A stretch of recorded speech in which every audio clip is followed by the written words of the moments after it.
بسم اللہ الرحمن الرحیم۔ اور قرآن میں تنزیل ہے، تدریج ہے، 23 سال کے عرصے میں نازل ہوا ہے۔ 23 سال کے عرصے 23 سال کے عرصے میں جناب نبی کریم صلی اللہ علیہ وسلم کو 24,000 مرتبہ وحی ہوئی۔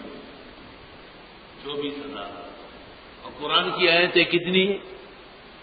6,000 پر تو اتفاق ہے، 666 ہے، 663 ہے، 57 ہے، سب اقوال ہے۔